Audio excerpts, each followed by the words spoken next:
Battle to the heavens के सोसम से video के अंदर एक बार फिर से आपका स्वागत है। तो इस वीडियो के अंदर जो हॉल ऑफ सोल का चीप है वो निगलेटेड डिवोरिंग फ्लेम को बाहर निकालने वाला है, जो कि सेकंड रैंक की हेवीली फ्लेम है। और वो कैसे, अगर वो जानना है तो वीडियो के अंत तक जोर से देखते रहना। तो चलिए आज बकवास में करते हुए वीडियो करते हैं शुरू। तो जैसा कि आपने इसके पिछले पार्ट में देखा होगा, जो अपना जियावियन होता है वो हॉल ऑफ सोल के चीप से फाइट करना शुरू कर देता है। और अब इन दोनों के बीच की फाइट ही डिसाइड करने वाली थी कि आखिरकार इस चैलेंज बैटल का विनर कौन होगा। एंड में जो अपना जियावियन था उसने प्यूरिफाइंग डेमोनिक फ्लेम को बाहर निकाल लिया था। वेल अब आगे होने वाला है, चलो जानते हैं इस वीडियो के अंदर। तो वीडियो के स्टार्टिंग में हम देखते हैं जियावियन को, जो कि अपने सर को ऊपर उठा के उनमें शेंग को देखता है और कहता है ये मेरे लिए भी पहली बार है जब मैं किसी अपोनेंट के खिलाफ इस प्यूरिफाइंग डेमोनिक फ्लेम का यूज कर रहा हूँ, और इसी वजह से मैं उम्मीद करता हूँ कि तुम मुझे बिल्कुल भी निराश नहीं करोगे। उनमें शेंग कहता है कि भले डेमोनिक फ्लेम काफी पावरफुल है, लेकिन हमें ये भी देखना चाहिए कि आखिरकार इसे कंट्रोल कौन कर रहा है। और अभी जो हॉल ऑफ सोल का चीफ होता है वो भी बड़े ध्यान से जियावियन की पिंक फ्लेम को देख रहा होता है, और अचानक से उसकी आंखों में भी एक हल्की सी ब्लैक फ्लेम फ्लैश होती है, और उसकी आंखों की ये जो फ्लेम होती है काफी अनयूजुअल लग रही थी। हॉल ऑफ सोल का चीफ कहता है हालांकि तुम्हारी प्यूरिफाइंग डेमोनिक फ्लेम काफी पावरफुल है। ये कहते हुए हॉल ऑफ सोल का जो चीफ होता है वो हंसने लगता है। तभी जियावियन सेंस करता है कि जो लिटरली ये उसकी बॉडी से एक अजीब सी फ्लक्चुएशन रिलीज हो रही है। जियावियन बड़बड़ाते हुए कहता है कि लगता है इस चीफ की बॉडी के अंदर कुछ तो मिस्टीरियस चीज मौजूद है। और अभी जियावियन की आंखें भी हॉल ऑफ सोल के चीफ के ऊपर टिकी हुई थी, जो कि उससे थोड़ी ऊपर हवा में फ्लोट कर रहा था। तभी जो जियावियन होते हैं अपनी हैंड सील्स चेंज करना शुरू कर देते हैं। जैसे जैसे ये हैंड सील्स कंप्लीट होती जा रही थी तो उसके सर के ऊपर जो पिंक फ्लेम का क्लस्टर था वो एक स्विच साउंड के साथ आसमान में शूट हो जाता है। इसके बाद ये सभी की आंखों के सामने विगल करने लगा था, और जब ये पिंक फ्लेम विगल करती है तो इसके अंदर से एक फ्राइटिंग लेवल का टेम्परेचर बाहर आने लगता है। और इस वजह से इस दुनिया का जो टेम्परेचर होता है वो एकदम टेरिफाइंग लेवल पे पहुंच चुका था। और इस फॉलन माउंटेन रेंज में जो पहाड़ होते हैं उनमें से कहीं तो अपने आप ही जलने लगते हैं, और उन सभी पहाड़ों में से भी सफेद धुआं उठ रहा होता है। और यहाँ पे देखने वाले लोगों में से जो वीक लोग मौजूद थे उन सभी की बॉडी की जो दुबे की होते हैं वो भी अभी खोलने लगी थी, लेकिन बात सिर्फ यहीं पे खत्म नहीं होती, क्योंकि वो लोग जो कि अभी इंटेंस इमोशनल फ्लक्चुएशन को सेंस कर पा रहे थे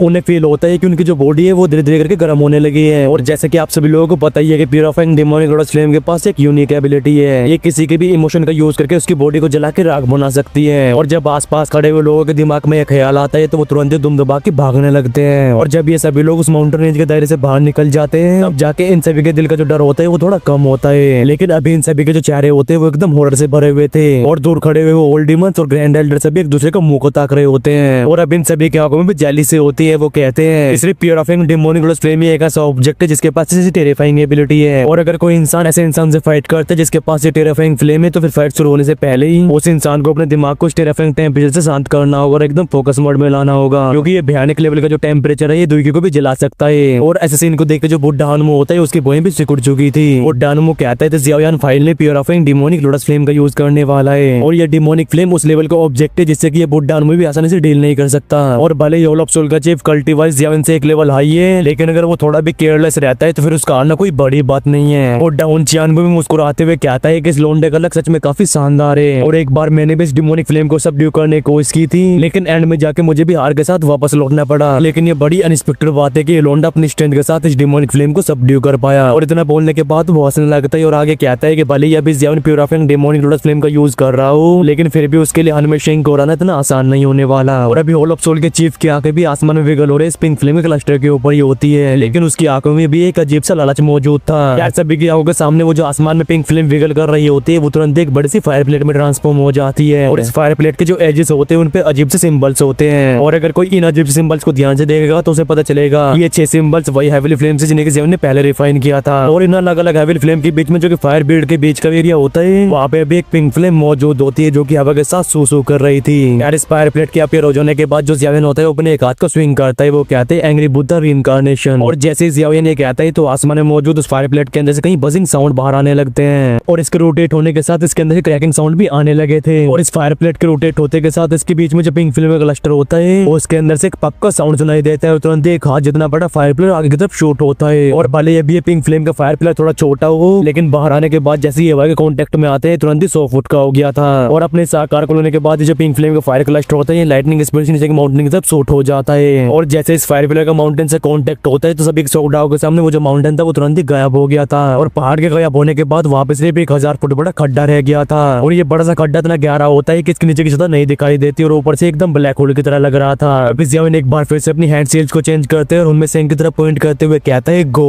और जियावियन की कहती है वो जो फायर प्लेट होता है वो जमीन को बीच में से फाड़ देता है, और सभी की सौडाओं के सामने भी जमीन में 10,000 फुट बड़ी गली बन चुकी थी। और अभी के सीन को देख के ऐसा लग रहा होता है कि जो भी चीज इस फायर प्लेट से टकराएगी उसका इस दुनिया से नामो निशानी मिट जाएगा। और इस पिंक फायर बीम की स्पीड ज्यादा टेरिफाइंग होती है। ये कई नॉर्मल एक्सपर्ट तो सिर्फ इसके एक फ्लैश को ही देख पाते हैं और ये सीधा शॉट होती है ओलफ सोल के चीफ की तरफ, जो कि भी पीछे भागने वाला था। और जब भी पिंक फायर बीम ओलफ सोल के चीफ को घेर लेती है तो फिर देखते ही देखते उसकी बॉडी की वो जो दुई की होती है वो मेल्ट होने लगती है। और भले ही उनमें शेंग की बॉडी से और भी दुई की बाहर आते रहती है, लेकिन जिस रेट से पिघल रही थी उसके बाहर आने वाली स्पीड इतनी होती नहीं है। और जियान की अभी की स्ट्रेंथ के साथ उसका जो एंग्री बुद्धा रीइंकार्नेशन है वो और भी टेरिफाइंग लेवल पे जा चुका है। और अगर कोई नॉर्मल एक्सपर्ट इस एनर्जी के चपेट में आ जाता है तो फिर वो 30 सेकंड से ज्यादा नहीं टिकने वाला और उसकी बॉडी की भी सारी दुई की मेल्ट हो जाएगी। और भाई यहाँ पे बात हो रही है दूसरे लेवल के एक्सपर्ट की, और ऐसा होने के बाद ये जो फायर बीम है उस बंदे की सोल को भी इनहाइलेट कर देगी। और होल ऑफ सोल के चीफ की दुई की कितनी खतरनाक तरीके से गायब होते हुए देख अभी जितने भी लोग होल ऑफ सोल के चीफ को देख रहे होते हैं उन सभी के जो चेहरे के हाव भाव होते हैं वो चेंज हो चुके थे। इसके बाद इन सभी ग्लोरीफाइड आके जाते हैं उस फायर प्लेट के ऊपर जो कि भी आसमान में रोटेट हो रही थी। और वो लोग भी सेंस करते हैं कि इस फायर बीम के अंदर से एक बहुत ही डेंस और टेरिफाइंग ऑरा एमिट हो रहा है। और अगर चीजें इस तरह से चलती रहती है तो जो होल ऑफ सोल का चीफ है वो ज्यादा टाइम तक इंडिया नहीं कर पाएगा। और अभी ये ख्याल सभी के दिलों में होता है क्योंकि होल ऑफ सोल के चीफ की अगर सारी दुई की एग्जॉस्ट हो जाती है फिर उसकी आर होनी पक्की है, तभी जियान की आंखें भी उस होल ऑफ सोल के चीफ के ऊपर जाती है जो कि भी जैसे तैसे करके इस फायर बीम को इंड्योर करने की कोशिश कर रहा था। ये देख के जो जियाविन होता है उसके आगे एकदम आइसी कोल्ड हो जाती है और वो तुरंत अपनी हैंड सेल्स को चेंज करना शुरू कर देता है। जियाविन कहता है रीइंकार्नेशन रिस्ट्रीन, और जैसे जियाविन की हैंड सेल्स कंप्लीट होती है तो वो जो फायर प्लेट होती है वो तेज से अपोजिट डायरेक्शन में रोटेट होने लगती है। और जैसे फायर प्लेट दूसरी दिशा में रोटेट होना शुरू करती है वो फायर बीम जो कि 100 फुट का था वो पलक झपकते 10-20 फुट का रह गया था। लेकिन यहीं पे नहीं रुकता, इसका आकार और भी छोटा होता जाता है। और जैसे ये फायर बीम छोटा होता जा रहा था सभी लोग इसके अंदर से एक एक्सटर्मिनेशन की पावर को सेंस करते हैं। और इस चीज को सेंस करके तो जो बुड्ढा हनुमू था उसके चेहरे के हाव भाव भी चेंज हो चुके थे। और इस अंगूठे के आकार के फायर बीम को देख के अभी बुड्ढा हनुमू अंदर से काफी हॉरिफाइड फील करता है। और इस फायर बीम को एक थंब के साइज में आते हुए देख जो जियाविन होता है उसकी आंखें भी चमकने लगती है। और इस अटैक का नाम होता है रीइंकार्नेशन रेजिस्टेंट फॉलिंग रीइंकार्नेशन। यार जैसे जियाविन किस तरह करते हैं तो जो फायर बीम होती है तुरंत ही उनमें शेंग की खोपड़ी के ऊपर लॉक हो गई थी। और जैसे जियाविन अपनी एक उंगली को सामने की तरफ पॉइंट करता है तो आसमान में मौजूद वो पिंक फायर प्लेट अचानक से ट्रेम्बल हो जाती है। इसके बाद धीरे से कोलैप्स हो गई। तो इसे कोलैप्स हो जाने के बाद आसमान में एक रेड लाइट फैलती है। एट द सेम टाइम वो जो अंगूठे के साइज की फायर बीम होती है वो डिस्ट्रक्टिव फोर्स के साथ उनमें से की बॉडी से टकरा गई थी और तुरंत ही आसमान में एक बैंग का साउंड सुनाई देता है। और इसके अंदर जो फ्राइटनिंग लेवल के फायर बीम रिलीज हुई थी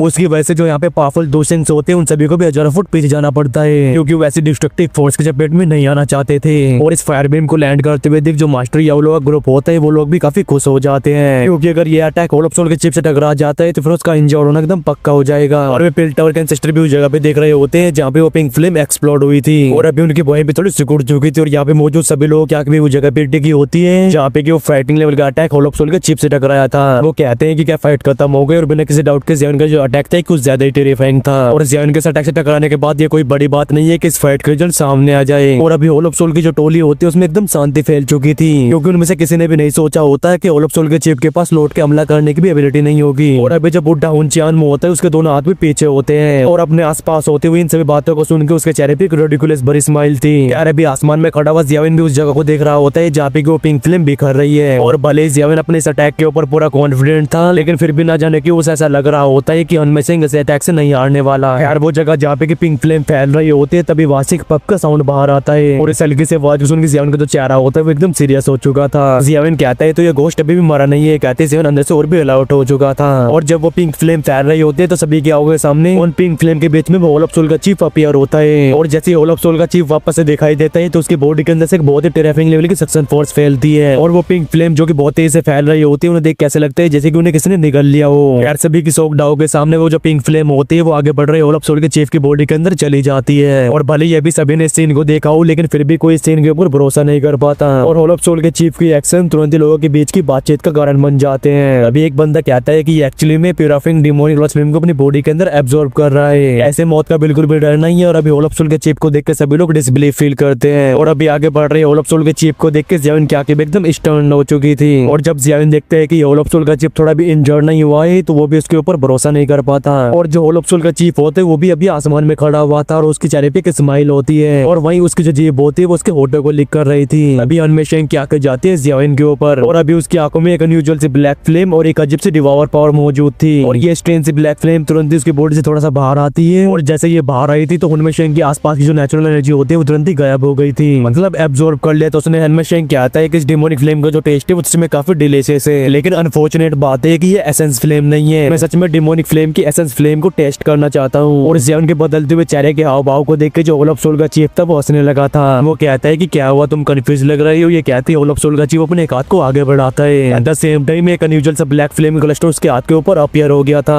उनमें से कहते हैं कि भले तुम्हारे पास प्यूरिफाइंग डिमोनिक लोटस फ्लेम है, लेकिन इस चीफ के पास जो हेवनली फ्लेम है वो उससे भी पावरफुल है। अभी उसके हाथ के ऊपर की वो ब्लैक फ्लेम विगल करती उसने एक इंसान के चेहरे को बना लिया था। तब इस इंसानी फेस के मुंह में से खतरनाक लेवल की डिवोरिंग फोर्स बाहर आती है, और जब जियाविन भी इस इंसानी चेहरे वाली हेवनली फ्लेम को देखता है तो उसकी जो आंखें होती है वो एकदम शौक से भर जाती है। वो कहता है heavenly flame rank 2 neglected devouring flame. और अभी जियाविन के दिल के अंदर एक बहुत ही बड़ा तूफान बन चुका था, क्योंकि निगलेटेड डिवोरिंग फ्लेम हेवनली रैंकिंग में नंबर 2 की हेवनली फ्लेम है, और इसी वजह से इसकी जो रैंक है वो प्यूरिफाइंग डिमोनिक लोटस फ्लेम से भी हाई है। और अगर इन दोनों हेवनली फ्लेम की मिस्ट्री से रिलेटेड बात की जाए तो फिर ये neglected devouring flame purifying demonic lotus flame से भी ज्यादा मिस्टीरियस है। कम से कम इस प्यूरिफाइंग डिमोनिक लोटस फ्लेम को स्कोरनेट के अंदर कहीं लोग जानते हैं, लेकिन जियाविन को अभी तक भी निगलेटेड डिवोरिंग फ्लेम के बारे में कोई भी न्यूज नहीं मिली। और इस निगलेटेड डिवोरिंग फ्लेम का कोई भी ओरिजिन नहीं है, और नहीं देखने में इसकी कोई इमेज है, और नहीं से पकड़ने कोई फॉर्म। और अगर एक सर्टेन पॉइंट ऑफ व्यू से देखा जाए तो फिर निगलेटेड डिवोरिंग फ्लेम की मिस्ट्री सबसे हाईएस्ट बोली जा सकती है। और ऐसा कहा जाता है कि निगलेटेड डिवोरिंग फ्लेम किसी भी चीज को डिवोर कर सकती है, और इस दुनिया में ऐसी बहुत ही कम चीज है जो कि निगलेटेड डिवोरिंग फ्लेम की डिवोरिंग स्ट्रेंथ का विरोध कर पाए। लेकिन सीन कुछ ऐसा है कि ये जो निगलेटेड डिवोरिंग फ्लेम है सिर्फ कहानियों में एग्जिस्ट करती है, और अभी इसके बारे में किसी ने सुना भी नहीं होता है। और इसी वजह से जब होल ऑफ सोल इस लेजेंडरी हेवनली फ्लेम को बाहर निकालता है तो फिर जियाविन के दिल का शौक में जाना कोई बड़ी बात नहीं थी। और इस अनयूजुअल सी ब्लैक फ्लेम को तो मास्टर याओलाओ ने भी पहचान लिया होता है, और इसी वजह से उनके चेहरे पर भी अभी एक खतरनाक लेवल का शौक मौजूद था। याओलाओ कहते हैं निगलेटेड डिवोरिंग फ्लेम आखिरकार ये कैसे पॉसिबल है, इसके पास निगलेटेड डिवोरिंग फ्लेम कैसे हो सकती है। और मास्टर याओलाओ के इन शब्दों को सुनने वाले लोग भी एकदम शौक में जा चुके थे। और अभी पिल टावर के जो एंसेस्टर होते हैं उनका चेहरा भी काफी गंभीर होता है, और इस पूरे फॉरेन माउंटेन जो साइलेंट मोड में जाते हुए जो आसपास के एक्सपर्ट होते हैं वो काफी अनसर्टन फील करते हैं। और ये निगलेटेड डिवोरिंग फ्लेम कुछ ज्यादा ही मिस्टीरियस है, इसी वजह से इसे रिकॉग्नाइज करने वाले लोग भी बहुत ही कम होते हैं। और यही वो रीजन होता है जब ये ब्लैक फ्लेम उनमें शेंग के हाथ के ऊपर अपीयर होती है तो यहाँ पे मौजूद लोग कुछ समझ नहीं पाते। जियाविन के पिंक फ्लेम को डिवोर करने के बाद होल ऑफ सोल के चीफ के हाथ का वो ब्लैक फ्लेम क्लस्टर ने एक हाथ को बना लिया होता है, लगता है कि वो अभी थोड़ा स्ट्रॉन्ग हो चुका है। और इस सीन को देख के जो उनमें शेंग होते हैं वो हंसने लगते हैं। जियाविन की तरफ देख के कहता है कि जियाविन लगता है कि तुम्हारी डिमोनिक फ्लेम को टेस्ट करने के बाद काफी सेटिस्फाई फील कर रही है, और मैं इस तरह से एक्साइटेड होते हुए पहली बार देख रहा हूँ। और अभी जियाविन की आंखें भी काले रंग की हेवनली फ्लेम को इस तरह से देख रही होती है, वो अपनी पलकों को भी नहीं झपका पाता। एक मोमेंट के बाद उसकी जो भौहें होती है वो सिकुड़ जाती है, जिसके बाद अपने सर को हिलाते हुए कहता है कि तुम्हारी ये फ्लेम निगलेटेड डिवोरिंग फ्लेम नहीं है। और जियाविन के इन शब्दों को सुन के एक बार फिर से सभी लोग शॉक्ड हो जाते हैं, और अभी मास्टर याओलाओ भी शॉक में होते हैं, क्योंकि अगर निगलेटेड डिवोरिंग फ्लेम को छोड़ दिया जाए तो फिर ऐसी कौन सी हेवनली फ्लेम जिसके पास इसी टेरिफाइंग लेवल की डिवोरिंग स्ट्रेंथ मौजूद हो। और जियाविन के इन शब्दों को सुनने के बाद जो होल ऑफ सोल का चीफ था वो भी अपने एक भौं को उठा लेता है। इसके बाद वो अपने एक हाथ से उस इंसानी फेस वाली ब्लैक फ्लेम के सर को सहलाने लगता है, और कहता है कि अगर ये निगलेटेड डिवोरिंग फ्लेम नहीं है तो क्यों ना तुम हम सभी को बताओ कि ये क्या है। जियाविन एक बार होल ऑफ सोल के चीफ को देखते हैं, जिसके बाद उसके चेहरे पे एक स्माइल आ जाती है। और अभी जियाविन के दिल के अंदर का जो शौक था वो भी काफी कम हो चुका था। और भले ये बात सच है कि सामने के निगलेटेड डिवोरिंग फ्लेम एक खतरनाक लेवल की डिवोरिंग स्ट्रेंथ को अनलीश कर पा रही है, लेकिन आप लोगों को ये नहीं भूलना चाहिए कि जियाविन के पास 6 तरह की हेवनली फ्लेम्स है। और इसी वजह से इस पूरे कंटेंट में शायद ही कोई ऐसा होगा इसकी अंडरस्टैंडिंग हेवनली फ्लेम के ऊपर जियाविन से अच्छी हो। यार जब जियाविन अपने दिमाग को शांत कर लेता है तो उसे समझ आ जाता है कि यहाँ पे कुछ तो गड़बड़ है, और भले ही क्या सही है और क्या गलत वो इसके ऊपर पिन पॉइंट तो नहीं कर सकता, लेकिन उनमें से इन शब्दों को सुनने के बाद जियाविन अपनी कही हुई बात के ऊपर और भी सर्टन हो गया था। हो सकता है कि जो अभी के टाइम पे होल ऑफ सोल के हाथ में ह्यूमन फेस वाली ब्लैक फ्लेम मौजूद है उसका निगलेटेड डिवोरिंग फ्लेम से कोई ना कोई रिलेशनशिप हो, लेकिन जियाविन एकदम क्लियर होता है कि निगलेटेड डिवोरिंग फ्लेम तो बिल्कुल भी नहीं है। और इतने सालों में इतनी सारी हेवनली फ्लेम्स को सबड्यू करने के बाद जियाविन का जो जजमेंट है वो बिल्कुल भी गलत नहीं हो सकता। यार जो जियाविन होता है वो काफी टाइम तक होल ऑफ सोल के चीफ को देखते रहता है, लेकिन वो अचानक से कहता है हालांकि इस ब्लैक फ्लेम के अंदर जो डिवोरिंग स्ट्रेंथ है तो झुटलाया नहीं जा सकता, क्योंकि ऐसे डिवोरिंग स्ट्रेंथ को सिर्फ निगलेटेड डिवोरिंग फ्लेम भी पोजेस करती है। लेकिन तुम्हारी ये फ्लेम मुझे थोड़ी वीक लग रही है, क्या ये निगलेटेड डिवोरिंग फ्लेम का एक फ्लेम सीड है? और ये सो कॉल्ड सीड फ्लेम एक एसेंस फ्लेम में से बाहर आया छोटा सा हिस्सा होता है, और भले इसके पास ओरिजिनल हेवनली फ्लेम की थोड़ी एबिलिटी होती है लेकिन ये काफी वीक होती है। और अगर इसे एक तरह से देखा जाए तो आप लोग इसे हेवनली फ्लेम का एक अवतार बोल सकते हो, लेकिन पूरे दाव के कंटेंट के अंदर से बहुत ही कम हेवनली फ्लेम्स हैं जो कि अपनी एसेंस फ्लेम से सीड फ्लेम को अलग कर सके। और उस पुराने वाली प्योरिफाइंग डिमोनिक लोटस फ्लेम के पास भी ये एबिलिटी थी, लेकिन उसने अपने और अवतार इसलिए नहीं बनाए क्योंकि एसेंस फ्लेम में से सीड फ्लेम को बाहर निकालने के बाद उसकी जो स्ट्रेंथ थी वो कम हो जाती, और ऊपर से प्योरिफाइंग डिमोनिक लोटस फ्लेम को सेपरेट होने वाली फीलिंग बिल्कुल भी पसंद नहीं थी। यार अब इस जियाविन क्या लगातार होल ऑफ सोल के चीफ को देख रही होती है, और जब उसके मुंह से सीड फ्लेम वाले शब्द बाहर आते हैं तो जियाविन क्लियरली देख पाता है कि उनमें से इनके चेहरे के जो हाव भाव है वो बदल चुके हैं, और उनमें से इनके चेहरे के बदलते हुए हाव भाव को देख के जियाविन के चेहरे पे कोल्ड स्माइल आती है। और अगर होल ऑफ सोल के चीफ के पास सच में ट्रू निगलेटेड डिवोरिंग फ्लेम होती तो फिर ये अभी तक नेचर की सारी एनर्जी को एब्जॉर्ब कर चुका होता, तो फिर उसे धीरे धीरे करके आसपास की एनर्जी को एब्जॉर्ब करने की क्या जरूरत थी। वेल इसी के साथ हमारा ये वाला जो पार्ट है यहीं पे खत्म होता है, और इसके नेक्स्ट पार्ट में जो अपना जियाविन है वो सोल ऑफ सोल के चेप के दबा की कुटाई करने वाला है। तो उसके नेक्स्ट पार्ट के लिए जल्दी से वीडियो कर दो लाइक, और जो लोग भी चैनल पर नए आए हैं वो चैनल को सब्सक्राइब करके बेल आइकन को प्रेस कर सकते हो। तो चलो यार इस वीडियो करते हैं यहीं पे एंड मिलते हो आपसे नेक्स्ट वीडियो में। Till take care and bye bye and love you all guys. बोलो महादेव महादेव।